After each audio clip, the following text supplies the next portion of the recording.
your day is going well. Today's presentation is concerning cloud computing and capacity management.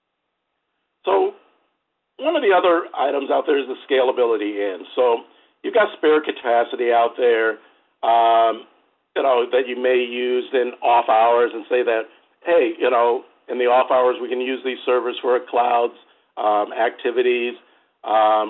It's going to allow you to reduce power, reduce licenses, migrate workloads across the host. So that's just one of the other ones that are going to do it. But most of the time, people are using the scalability up or scalability out type of scenarios. And then you have the old habits out there. Old habits are hard to die in IT.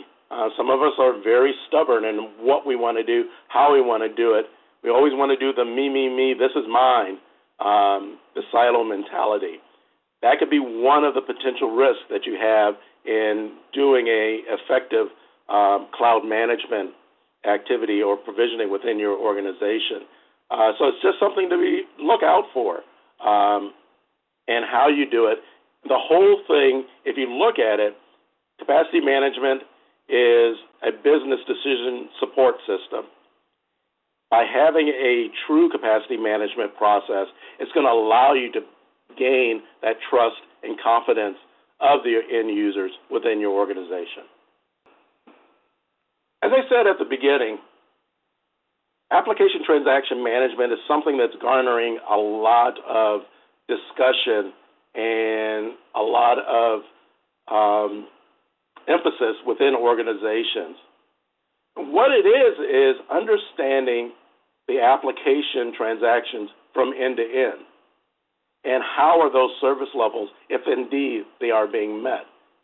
And that's one of the key things that you're going to look out there, and what we within Metron are looking at from an overall standpoint is looking at it from not just a server standpoint, but getting it to that business level discussion of application transaction management.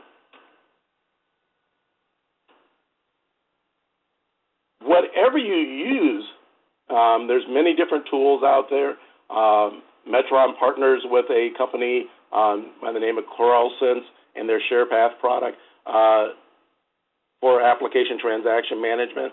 But whatever you do needs to be cloud aware, no matter whatever deployment models that you may have out there.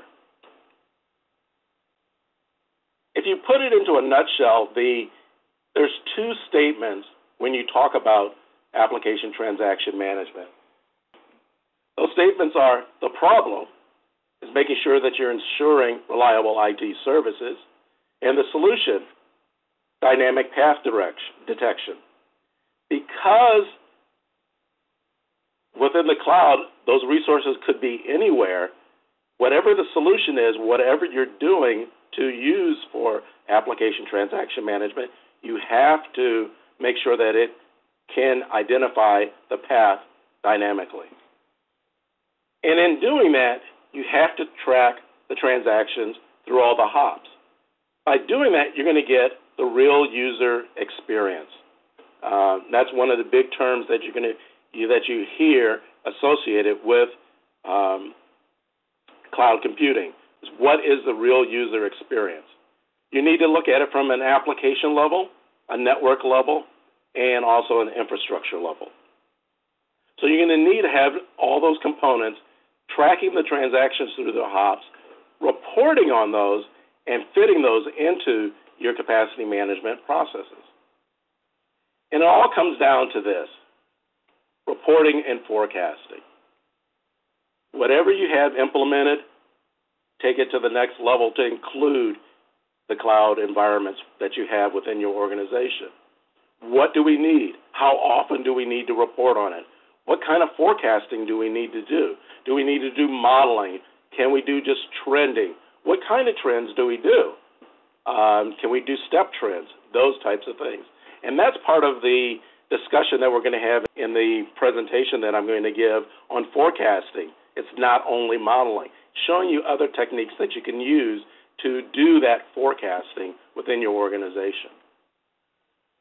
And along with that is talking to your end users, talking to the business owners understanding the relationships of the applications, understanding the volumes or the increase of volumes, and along with that, managing and understanding the resource consumption. It's all given back to you to accurately assign the resource usage so that you can identify and be able to right-size your environment. So in summary, when we're talking about cloud computing and capacity management, cloud computing gives you the agility and the rapid elasticity out there to provide resources for your end users. Capacity management is how you can make sure that the service levels are being met.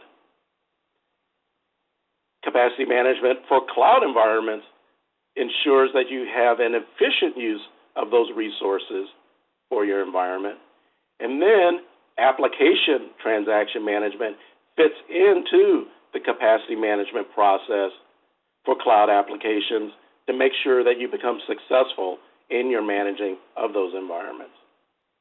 So you're going to apply the same capacity management principles that you have already out there. You're going to need to augment those, increase them, change them. As we said that many times that the dynamicness of the environment has its challenges, so you need to make sure that you can handle those. But the key thing with this, and this goes back to just not capacity management for cloud computing, but looking at it from for your complete enterprise, is gather the necessary information. Talk to the business users, understanding the cloud sizing, the usage periods, what they feel are the growth numbers. One of the key things I want to mention there about talking to the end users is it's going to allow you to gain trust and confidence with those end users as you ask questions, and they start seeing that the management reports, the statements, the forecasting that you're showing them is starting to be closer and closer to be as accurate as possible by the more questions. So this is going to allow you to gain those that trust and confidence, as I said. Service, what are the service level objectives and agreements? How do they impact the business? And then also looking at the different components out there, the configuration, the performance, and the applications. One of the key takeaways that I want to make sure that you get from my talk today is this. Business runs on transactions. Transactions run on IT. And with that, transactions are the missing link between the infrastructure, applications, and the business. So you have to look at and understand what the transactions are for the applications that are running within your environment. By fully tracking those, again, it's going to give you all the IT data. It's going to allow you to go back and look at and talk to the business users, and then also go back and talk to the favorite people, the accounting people, and saying it's going to cost this much. But by having the capacity management data, having the business data from talking to the end users, and also having the application transaction management data, it's going to enable you to do better capacity management decision making and predictions within your environment.